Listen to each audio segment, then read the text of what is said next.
Começa agora o Alimento Diário, uma palavra para fortalecer sua fé, consolar seu coração e renovar a sua esperança.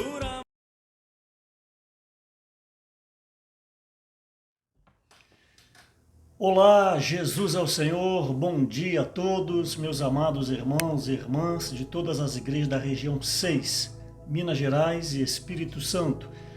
Mais uma vez nós estamos aqui para ruminar a palavra de Deus por meio do Alimento Diário, volume 2, a cumplicidade na obra do Senhor.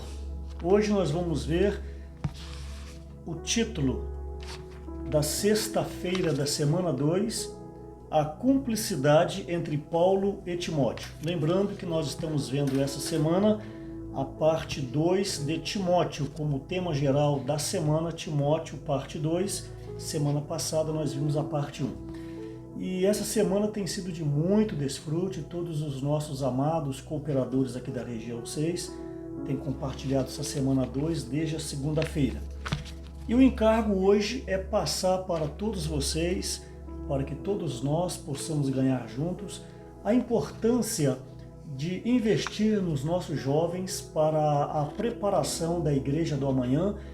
Embora, por um lado, nós cremos que o Senhor Jesus está muito próximo para o seu regresso, o seu retorno, mas ainda assim nós não podemos negligenciar com respeito à preparação, com respeito à inclusão de novas pessoas, em especial jovens, para serem aperfeiçoados a liderarem, seja o próprio grupo de jovens, ou seja um grupo familiar.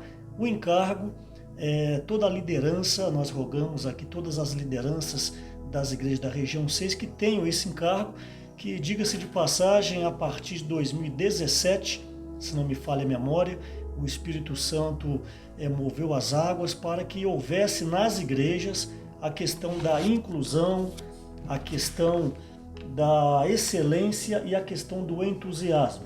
Entusiasmo, inclusão e excelência. Inclusive, nesse dia de sexta-feira, na página 34, fala um pouco sobre isso. Então, nós não podemos perder isso de vistas, a inclusão, o envolvimento de jovens em todos os serviços da igreja, preparando para liderarem a igreja amanhã, caso o nosso Senhor Jesus ele tarde a sua volta, o seu retorno. E com respeito a essa semana, eu já disse, Paulo ele tinha uma cumplicidade muito grande com Timóteo e Timóteo com Paulo. Vimos nas semanas anteriores que Timóteo, um jovem que foi preparado por Paulo, a partir de Atos capítulo 16, onde Timóteo se ingressou na obra.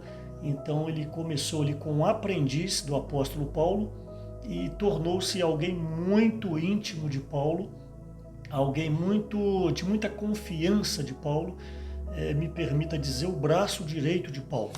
Então aqui na sexta-feira começa a falar para nós a questão de quando Paulo ele havia levantado a igreja em Tessalônica. Nós já vimos isso no passado, eu não vou detalhar por causa do tempo. E Paulo então, por causa da perseguição que houve naquela região da Macedônia, na cidade de Tessalônica, Paulo ele teve que sair. E então ele pediu para que Timóteo ele permanecesse na cidade de Tessalônica.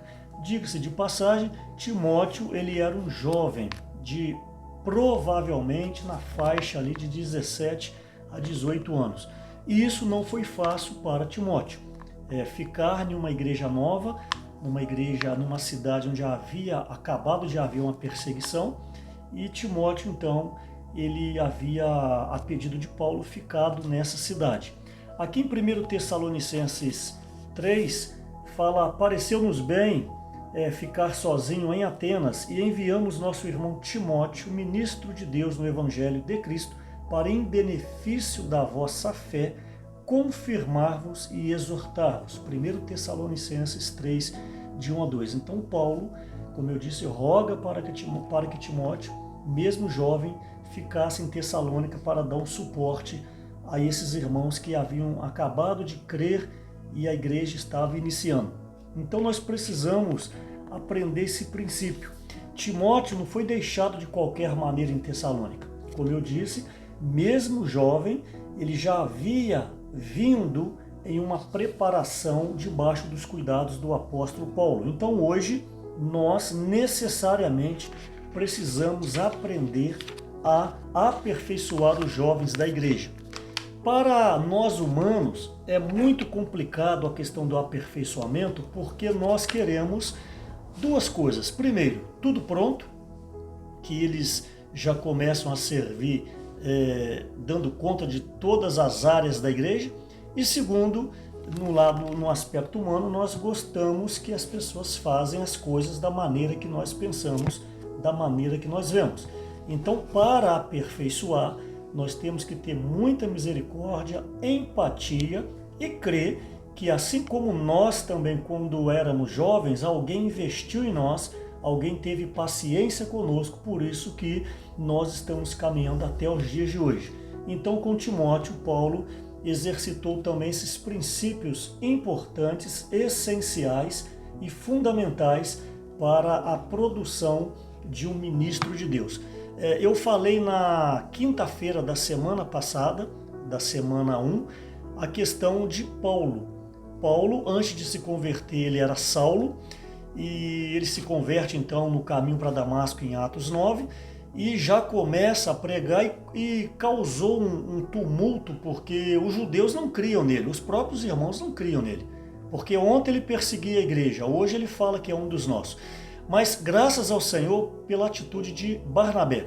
Nós vimos semana passada, Barnabé então no próprio capítulo 9 de Atos, toma Paulo e conduz Paulo até os apóstolos, dando testemunho de fato da sua conversão. Então se não fosse Barnabé, talvez nós não teríamos o apóstolo Paulo, que foi tão importante para as igrejas. E também teve uma outra oportunidade para vocês verem a importância de aperfeiçoar os jovens, quanto mais cedo melhor.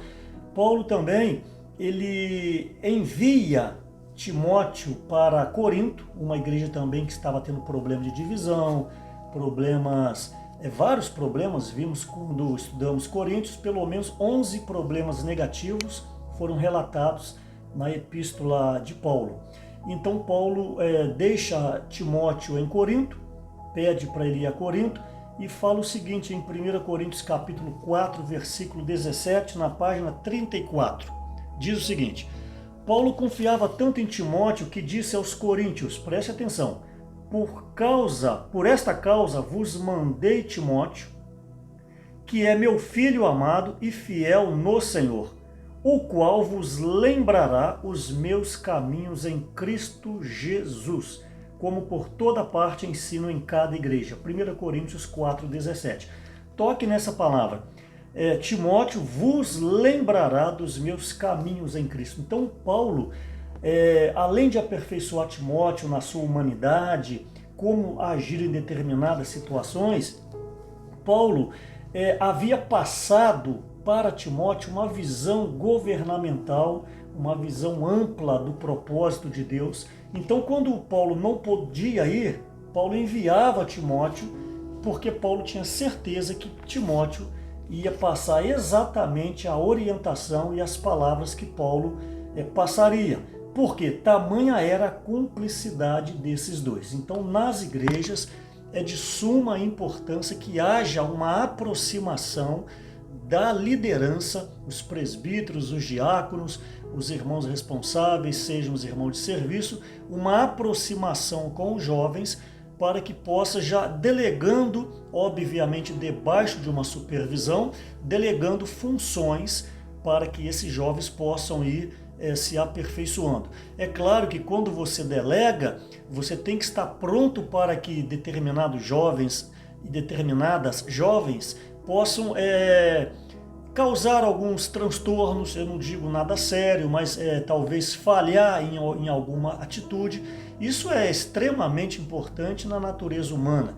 Todos nós, entre aspas, erramos quando vamos fazer a obra de Deus por algum equívoco, por alguma falta de visão, mas isso aí faz parte também do aperfeiçoamento. Então, o primeiro ponto, aproximar os jovens da liderança, aproximar os jovens dos encargos da igreja E o segundo ponto, sempre exercitar a misericórdia, a longanimidade, sabendo que estão em aperfeiçoamento, como todos nós ainda hoje estamos sendo aperfeiçoados. Não há ainda entre nós ninguém 100% aperfeiçoado. Todos nós, dia a dia, estamos aprendendo a lidar com a obra do Senhor. Então essa cumplicidade é extremamente necessária entre a liderança, por exemplo. Todos os que servem na liderança, na função de presbítero, tem que ser tem que ter o mesmo encargo. Isso advém da palavra fundamental, isso advém de ouvir a palavra profética. Também entre as irmãs, se não tiver uma coesão, se não tiver uma cumplicidade com a liderança da igreja, diga-se de passagem, nenhum serviço na igreja é isolado. Todo serviço ele é convertido para a edificação do corpo de Cristo, e as igrejas têm os seus líderes nas pessoas do presbitério, dos irmãos responsáveis.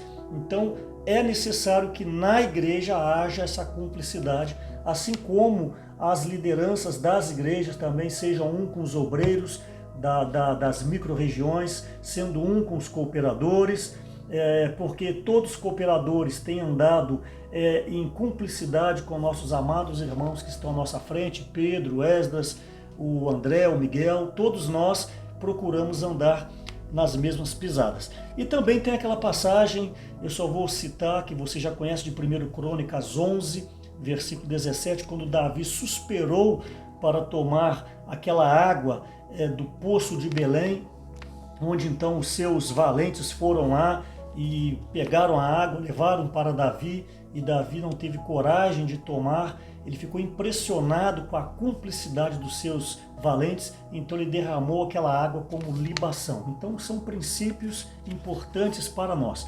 E também aqui em 1 Coríntios capítulo 16, é um versículo bem importante, Paulo alertou aos coríntios: ninguém, pois, o despreze, falando que quando ele enviasse Timóteo, não era para olhar a aparência de Timóteo. Isso está no versículo 11. Mesmo sendo jovem, Paulo ele confiava em Timóteo, porque Timóteo era um com ele, porque tinha a mesma visão, caminhava de perto e respirava o mesmo encargo. Então Paulo advertiu aos coríntios: olha, chegando aí, não olha para a aparência dele não, porque ele é meu representante, me permita falar assim, eu assino embaixo, e ele vai fazer vocês lembrar das palavras, ele vai ajudar vocês, assim como quando Timóteo ficou em Tessalônica, ele pôde ajudar bastante aquela igreja nova. Então, que nesta manhã nós possamos ruminar essas palavras, e durante todo o restante desse dia, vai ruminando aí no seu coração, você que é um líder da igreja, você que é uma irmã coordenadora, você que é um líder de grupo familiar, abrindo o coração para que possa, debaixo de uma supervisão da liderança, envolver, incluir jovens irmãos, jovens irmãs, para serem aperfeiçoados, para que a igreja de fato inclua todos os irmãos e tenha um serviço de excelência, e assim nós poderemos, por meio da rede de cuidados, envolver mais pessoas para o viver da igreja. Um bom dia, um bom trabalho, que o Senhor Jesus abençoe a todos vocês e a todos nós. Jesus é o Senhor.